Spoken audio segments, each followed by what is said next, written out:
Hi, Yossel. Do you think that Zayin Iyar would be a good day to start a campaign to write a Sefer Torah for the Armon HaMoshiach? Actually, yes. On Zayin Iyar, the walls of Yerushalayim were fully built. That's fascinating. Can you tell us more? Sure. It all started when Nehemiah came with all the Jews from Babel. One time, people came to him from Yerushalayim, and he asked them what is happening in the holy city. They all told him that the Jews were extremely poor and the king kept on robbing them because the walls were broken. And he wanted to come. And the king would not permit them to fix it. And so, he was actually the butler of the king himself. Nehemiah was the king's butler? Yep, the king's personal butler. Every day, he will bring the king his cup of wine. So what happened that after he heard the news, the next day, he came to the king with a very happy expression, but really inside, he was sad. He tried to have a happy expression because you're not allowed to be in the king's presence if you're sad. The king realized, though, that he looked awful. So the king asked him, "Why do you look awful if I know you're not sick?" He immediately got extremely afraid. He knew that the king thought an awful expression meant awful thoughts. He knew that the king probably thought there was poison in his cup and it'll kill him immediately. So he quickly said, "No, Your Majesty, if anything actually, how can I not be sad if I know that the holy city of my people, where my forefathers were buried, has scorched walls and all the people there live in poverty?"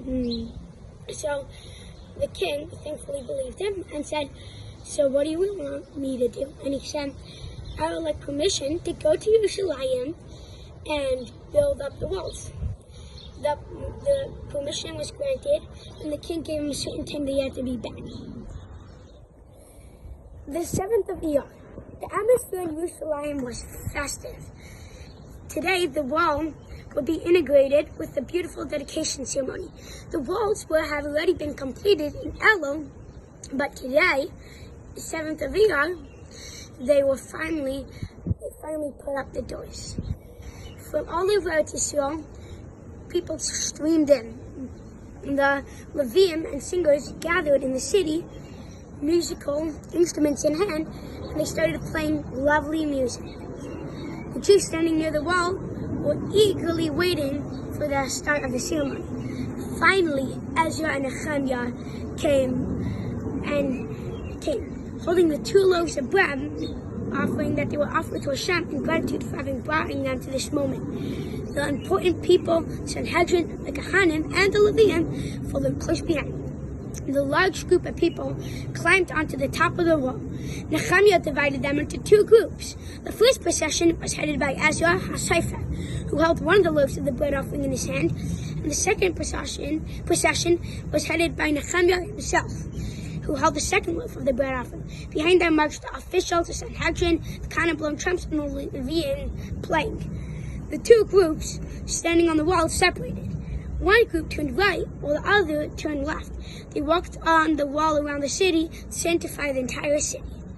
As they walked, the Levim played their instruments and sang, "Mis Moshiach, Mis Moshiach, Chanukah Sepayis LeDavid, Arayim Hashem, Ki Tu Isani," and the entire nation joined in their singing. And that is why I think that the Armon campaign should be made on Zayin Iyar. Also, the reason why I remember this whole thing is because my birthday is also on Zayin Iyar. Mazel tov, Yossel. Yossel's turning 10 this evening, Zayin Iyar. May it be with simcha and much bracha.